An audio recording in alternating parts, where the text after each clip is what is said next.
오늘 29주년 됐습니다. 사람의 나이로 하면은 청년의 나이에 해당합니다.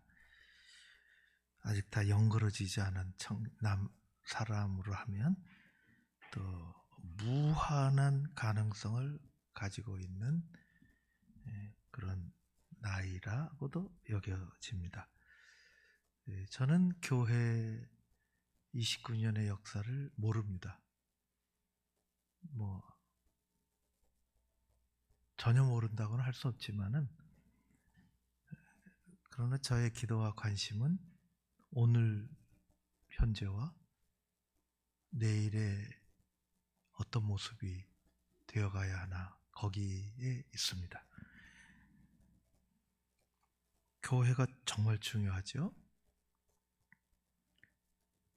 회사를 알아야 회사의 일을 할 수 있는 것처럼 교회를 알아야 합니다. 교회를 아는 듯 잘 모를 때도 많습니다. 저는 신학교에서 다 누구나 마찬가지지만은 여러 가지 배우죠. 역사도 배우고 윤리도 배우고 성경 그 자체도 배우고 교회도 배웁니다. 교회도 성경 속에서 교회도 배우고 또 역사 속에서 어떻게 교회가 되어 있는지 그런 것도 배우고 또 조직 신학적으로도 교회가 뭔지를 배우고,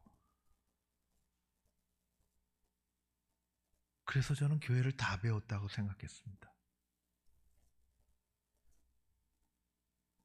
그런데 제가 교회를 알게 된 것은 안수받고입니다.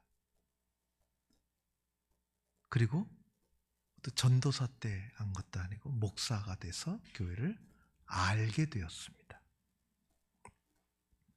목사도 부목사가 아니고 교회를 책임져야만 하는 자리에 가 있을 때 비로소 교회가 보이기 시작하고, 교회 포스터가 왜 아직까지 붙어 있지? 도장 찍은 게 사무실에서 도장 찍은 게 한 달 전인데 그것도 보이고,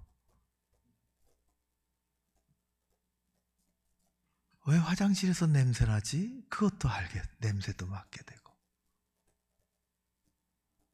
교회를 알게 된 것은 교회를 책임지고 매주 설교해야 되고, 그러고 나서 교회를 알게 됐습니다.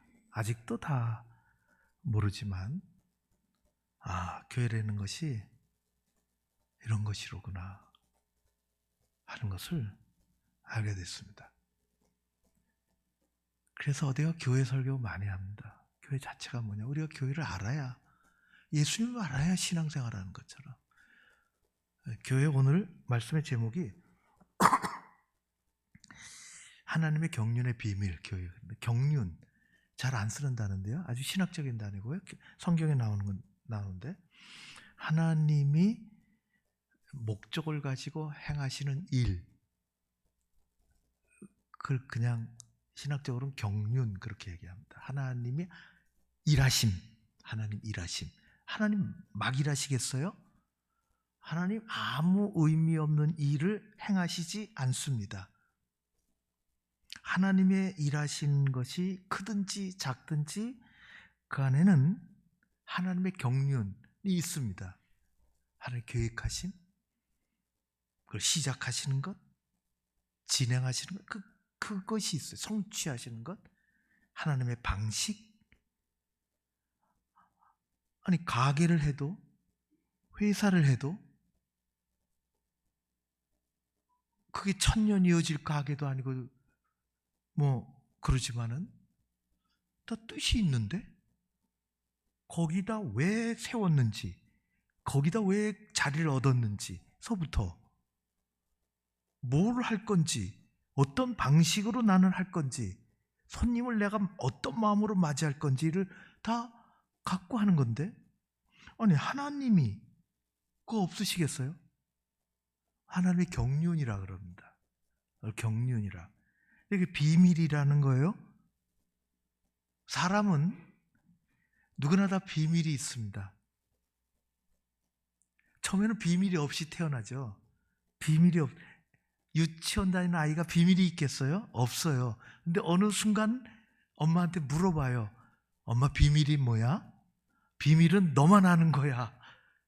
아무한테도 비밀을 말하면 안 되는 거야. 그럼 엄마한테도 말하지 말까? 아니야. 화들짝 놀래가지고 엄마한테는 다 얘기해야 돼.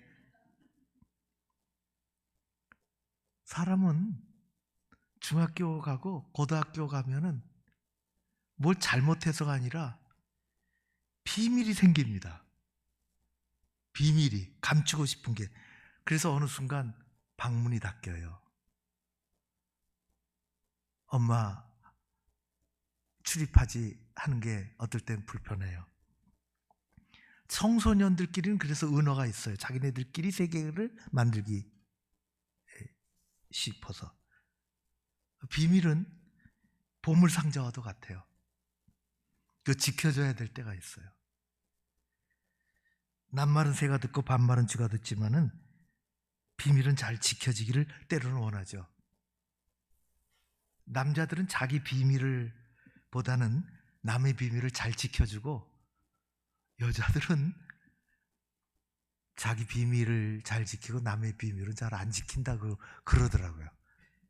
그건 모르겠어요. 근데 두 사람의 비밀은 하나님이 아시고 세 사람의 비밀은 세상이 압니다. 비밀은 없다는 거예요. 하나님이 비밀을 갖고 계십니다.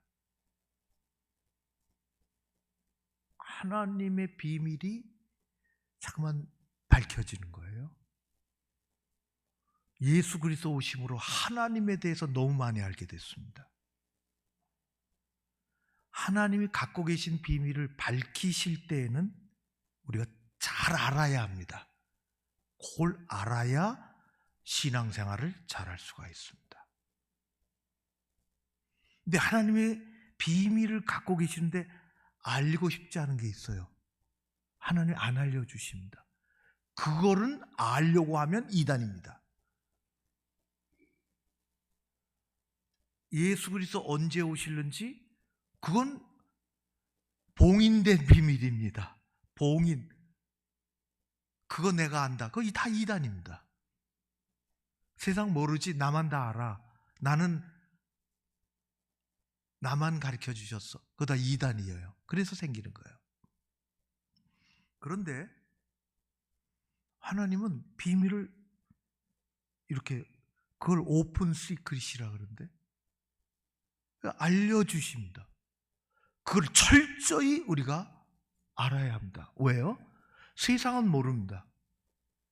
그 비밀을 세상에 알려주신 게 아니에요. 교회에 알려주셨습니다. 그걸 우리가 알아야 됩니다. 세상에 알려주죠. 모세가 호렙산에 올라가서 하나님 부르셨잖아요. 올라와라. 엄청나게 하실 것입니다. 하나님이. 모세에게 그런 마음이 들었어요. 아, 세상에 하나님 얼굴 본 사람 없지. 날 올라오라 그러셨지. 아무도 없는데 호렙산에 올라오라 그러셨지. 하나님 얼굴 보여주세요. 이렇게 됐습니다. 하나님 비밀이다 고 하셨습니다. 하나님 비밀이다. 출애굽기 33장에 이런 말씀이 있습니다. 내 영광이 지나갈 때 내가 너를 반석 틈에 두고 내가 지나도록 내 손으로 너를 덮었다가 내가 지나간 다음에 손을 거둘 것이니 너는 내가 보여줄 것은 내 등밖에 없어. 얼굴은 못 봐. 이렇게 됐습니다. 말씀이 그게 뭐냐? 하나님의 존재는 내가 알 수 있겠지만 하나님의 얼굴은 못 본다는 것입니다. 그건 비밀입니다. 세상에 감춰진 비밀이 있고 오픈된 비밀이 있습니다. 여러분, 교회는 하나님의 비밀을 맡기신 곳입니다. 우리가 비밀을 잘 알아야 되고, 그 비밀을 어디서 얘기되겠어요? 세상에 백날 살아봐야 구원의 비밀을 얘기해 주지 않습니다. 세상에 백날을 세상에서 사람들과 해봐야 세상의 언어는 교회의 언어와 달라 하나님에 대해서 얘기해 주지 않습니다. 교회에 하나님의 비밀이 있습니다. 드러내시는 거죠. 하나님은 닫혔던 문을 열어주시고 그 비밀을 알려주시는 것입니다. 오늘 우리가 읽었는데 성경을, 거기 비밀이 다 감춰져 있는데 이제 하나님 다 성도들에게 나타내 주시고, 그렇게 하시는 까닭은 세상을 풍요롭게 하기 위해서 그러셨다. 광화문 사거리에 바리케이트를 치고 갑자기 뭐가 해서 뭐 하늘에서 그렇게 안 하신 교회의 비밀을, 하나님의 비밀을 하나님께서 교회에 주셨습니다. 29년 된 우리 새사랑교회가 이것을 꽉 붙잡고 미래를 향하여 오늘을 준비하는, 다시 한번 쓰임 받으려고 기도하고 눈물 흘리고 발버둥 치고 교회를 사랑하고, 그런 우리가 감사가 많은 그런 창립주일은 아니지만 다짐을 하는 그런 창립주일이 되었으면 좋겠습니다. 골로새 교회에 오래전에 바울이 에베소에서 한 사람을 붙잡고 전도를 했습니다. 그 사람의 이름이 에바브라입니다. 근데 이 에바브라가 거듭나고 복음을 전해야지, 이게 자연스러운 거거든요. 내 안에 이게 비밀이 들어왔어요. 세상에서 듣지 못했던 예수 비밀이 들어왔어요. 거듭났어요. 이거 입이 근질어서 임금님기는 당나귀기, 이거 산에 이거 구덩이 파놓고 거기다 그래도 막 이게 큰 소리 쳐야 자기가 사는 것처럼, 예수 믿는 사람 예수 얘기 안 하면 못 삽니다. 입 닫고 살 수가 없어요. 그래서 자기 고향으로 갑니다. 다시 고향으로 가서, 골로새서가 고향이에요. 거기서 예수 비밀을 얘기하기 시작했습니다. 많은 믿는 사람들이 생겼습니다. 그래서 골로새 고향에 교회를 세웠습니다. 오늘 우리가 읽지는 않았지만 일정에 에바브라에 대해서 이렇게 얘기합니다. 7절인데요. 이와 같이 우리와 함께 종된 사랑하는 에바브라에게, 에바브라 종이에요. 너도 종이고 나도 종이고, 그는 너희를 위한 그리스도의 신실한 일꾼이라고 그렇게 얘기합니다. 7절에 사도 바울이 아주 신실한 일꾼이죠. 그런데 교회는 그때나 지금이나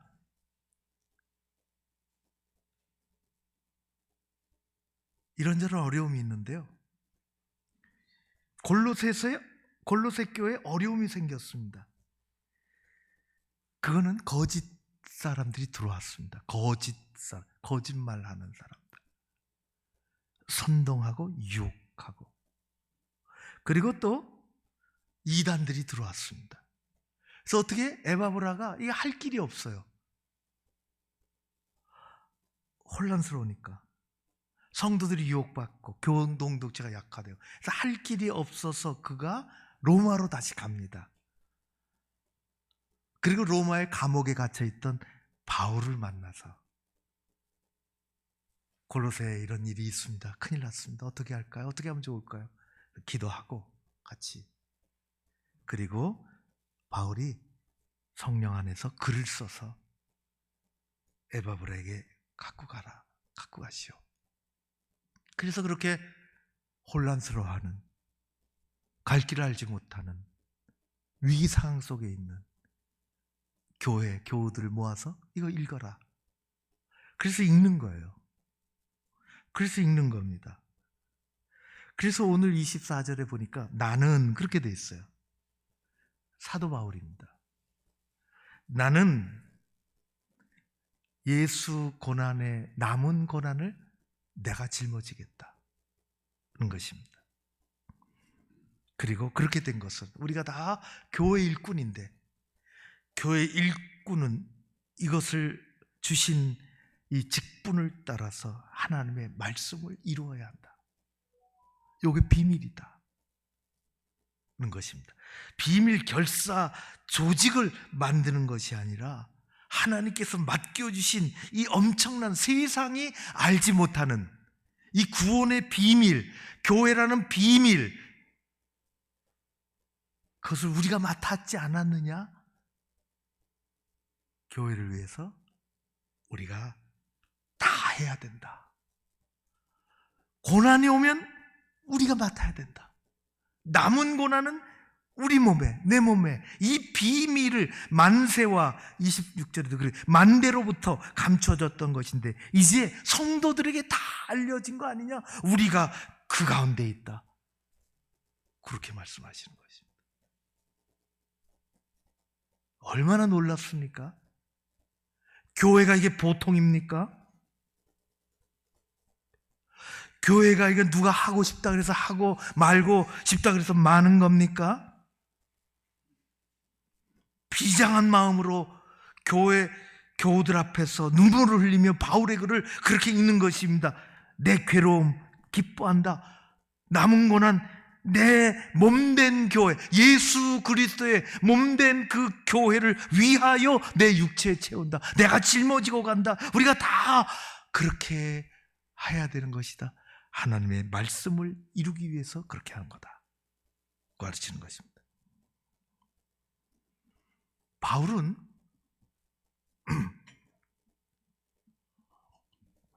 우리가 잘 아는 것처럼 교회를 박해했던 사람입니다. 교회가 뭐 잘 된다. 그래서 다메섹으로 그때도 갔었죠. 사람들이 모인다. 교회 만들려고 하네.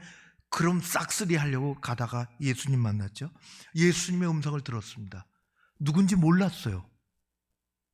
하늘에서 빛이 비치고 꼬꾸라지고 음성이 들려왔는데 사람들은 웅웅웅 그런 음성을 들었지만은 사도 바울은 뚜렷이 사울은 들었습니다.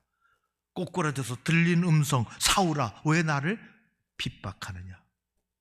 자기 누구를 핍박한 적이 없거든요. 누구십니까? 나는 내가 핍박하는 예수라. 아니 내가 언제 핍박했습니까? 교회를 핍박한 게 나를 핍박한 거다. 예수님은 내 교회를 세우신다고 했습니다. 내 교회를 세운다. 교회와 예수님은 동일한 것입니다. 인간이 세운 조직체로서의 교회는 이 땅에서 부족한 것도 많고 잘못된 길로도 가고 욕심 따라서 가기도 하고 잘못된 것으로 그렇게 욕심에 다투기도 하고 하지만 예수님의 교회, 예수님이 원하시는 교회, 그것은 예수님이십니다.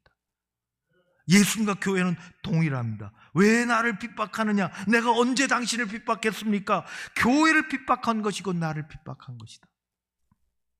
교회입니다. 비밀입니다. 세상에서 그렇게 말하면 이거 다 정신 나간 사람이라 그럽니다. 비밀입니다. 그래서 사도 바울은 예수님 만나고 많은 거 깨달았지 않습니까? 그래서 세상에서 얻은 것들은 다 시시하다 그랬어요. 정말 시시한 거예요. 그거 갖고 하나님의 의의를, 하나님의 뜻을 이룰 수가 없거든요. 그걸 깨달았습니다. 다 시시해요. 그는 자기 세상의 어떤 명예보다도 하나님이 인정하시는 상급이 귀했습니다. 세상의 권위, 힘, 그것보다도 십자가의 복음의 능력을 더 귀하게 여겼습니다. 세상에서 얻은 지식과 학문, 그거 아닙니다. 자기의 감은 이스라엘의 초대왕을 배출했던 그 감은 그것보다 예수의 사람인 것을 더 귀하게 여겼습니다. 다 예수 만나고 바뀐 것입니다. 그 중에 가장 크게 바뀐 게 뭐냐? 가장 근본적으로 바뀐 게 뭐냐? 교회에 대한 생각이었습니다. 교회에 대한 생각. 그는 그래서 예수의 심장을 가진 교회의 사람이었습니다. 아, 교회가 이게 그게 아니로구나 하는 것입니다. 예수 만나기 전에 바울에게 교회는 마땅히 사라져야 할 존재였으나 이제 교회는 목숨 걸고 지켜내야 하는 하나님의 기관, 신적인 기관이요 예수 그리스도의 몸이었습니다. 그래서 그는 교회를 생각합니다. 어디를 가든지 교회를 세웁니다. 교회를 바르게 섬길 수 있는 일꾼을 세우는 것입니다. 교회 부흥을 위해서 고난을 무릅쓰는 것입니다. 오늘 말씀이 그것입니다. 교회에 하나님의 일하심의 비밀이 교회에 있습니다. 교회는 하나님의 경륜이 있는 것입니다. 내 뜻을, 교회를 잘 알아야 하는 까닭은 사람은 여러 가지 생각으로 교회를 접근합니다. 괜찮습니다. 어떨 때는 관계 때문에, 그런 것은 초기 이민 사회에 많습니다. 미국의 초기 이민에서 참 외로워서 가는 거예요. 그러다 예수님 만나는 거죠. 일꾼이 생기는 거예요. 한 주간 내내 이민 사회 다른 속에서 영어도 제대로 못 알아듣고 또 다 사람들 그렇게 스트레스 받다가 스트레스 풀리는 거예요. 가면 비빔밥 한 그릇 먹기 위해서 가는 거예요. 처음에 교회 생각이 다를 수가 있어요. 발견해야지. 비밀이 어딘지, 왜 교회인지. 그렇게 하지 못하고, 그걸 깨닫지 못하고 교회 일을 손붙잡기 시작하면은 문제가 생깁니다. 다툼이 생깁니다. 교회에 대한 다른 생각을 합니다. 내 사업과 연결시키고 싶습니다.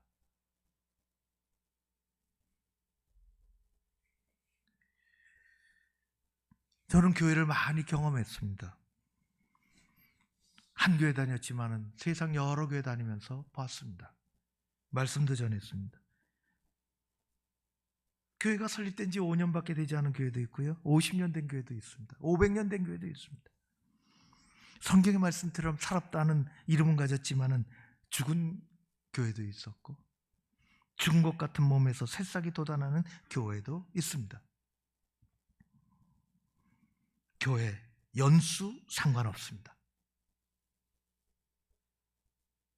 교회 크기 전혀 하나님에게는 관계가 없습니다. 일을 좀 크게 할 수 있죠. 그것도 바르게 돼야 크게 하는 것입니다. 어떤 부류의 사람이 모이느냐? 그것도 상관없습니다. 하나님에게는 적어도 상관없습니다. 하나님이 주인 되시는 교회, 주님의 복음이 증거되어지는 교회, 성령이 역사하시는 교회, 그것이 필요합니다. 교회는 살아있어야 합니다. 지금도 살아있어야 됩니다. 살아있는 교회, 영적인 생명력이 충만한 교회.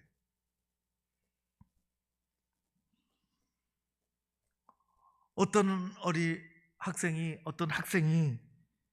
아침이면은 엄마가 교회로 가는 것을 알고 있습니다.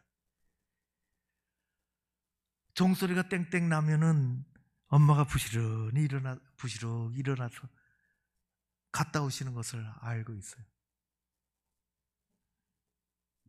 그래서 시를 씁니다.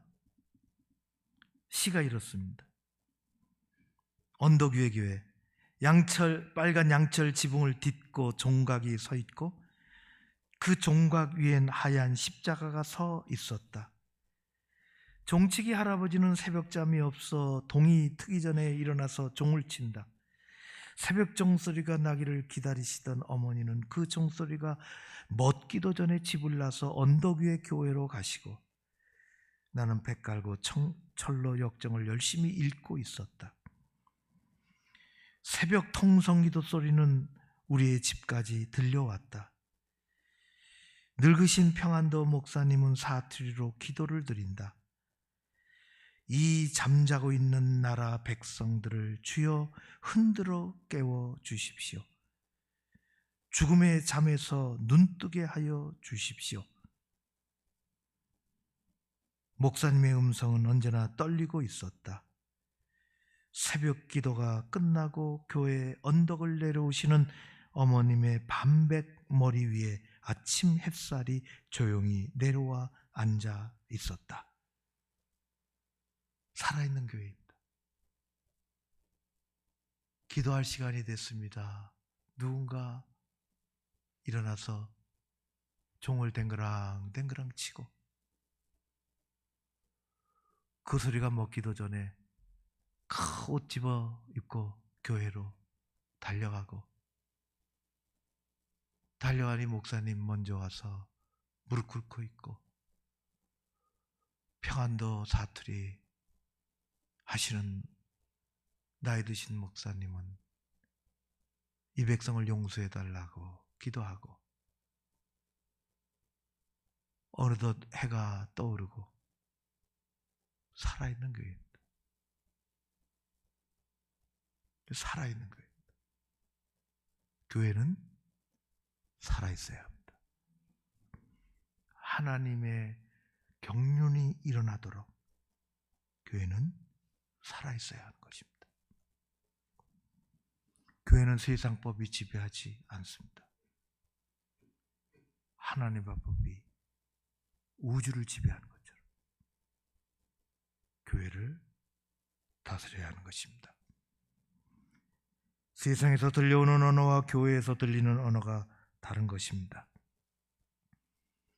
십자가의 비밀이 어디 있습니까? 교회에 있습니다. 세상에서 백날 살아봐야 들어봐야 십자가 비밀을 어디서 얘기해 줍니까? 어디 문고에 가야 세미나 어디 가서 세미나 어디 회사 세미나에 있습니까? 예수 비밀 얘기합니까?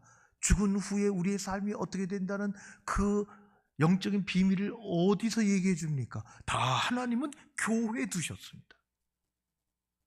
그것을 우리는 이루며 나가야 하는 것입니다. 세상 종말, 천국의 비밀, 심판, 부활, 이 모든 비밀들이 하나님 교회에 주신 것입니다. 그래서 예수님은 건물을 짓지 아니하시고 신앙 공동체를 만드셨습니다. 마태복음 16장 16절에 말씀하십니다. 내가 이 반석 위에 내 교회를 세우리니 음부의 권세가 이기지 못하리라. 주님이 세우신 교회는 음부의 권세가 이기는 것이 아니라 성령의 운행이 있어야 하는 교회입니다. 영적으로 살아서 움직이는 것입니다. 살아서 움직여야 합니다. 엘리베이터도 움직이지 않으면 녹이 있습니다. 움직여야 하는 것입니다. 멈춘 것들이 움직여야 하는 것입니다. 교회는 외형의 크고 작은가 아무 관계가 없습니다. 여론에 따라서 움직이지 않습니다. 바른 신앙의 고백에 따라서 움직입니다. 제도와 형식에 따라서 얽매여 있지 않습니다. 성령께서 강하게 역사하시는 것입니다. 맡겨주신 시대의 사명을 이루기 위해서 뒤돌아보지 않고 앞으로 나아가는 것입니다. 코뿔소가 자기 코의 뿔을 보고 앞을 향해서 천지를 진동하면서 먼지를 일으키고 앞으로 내달리는 것처럼 교회는 앞으로 나가지 않으면 곧 주저앉는 것입니다. 홍수 때 마실 물이 없다고 한강물이 철철 흐르면서 아무리 커도 죽은 놈은 떠내려갑니다. 살아있는 피레미는 거슬러 올라갑니다. 성령께서 교회를 새롭게 해주실 줄로 믿습니다. 그렇게 되기를 바랍니다. 교회가 교회답게 돼야 됩니다. 성도가 성도답게 되어야 됩니다. 교회를 새롭게, 믿음을 굳건하게. 여러분, 하나님께서 계획 없이 의미 없이 진행하시는 일은 없습니다. 오늘도 그런 마음을 품고 교회를 사랑하고 내가 어느 한 구석 지켜내겠다. 그것이 내 본분이지. 그 세상 풍요롭게 하시는 것이지. 하나님의 그 경륜에 함께하는 여러분 모두 되시기를 주의 이름으로 축원합니다. 고마우신 아버지 하나님을 하나님께 감사드립니다.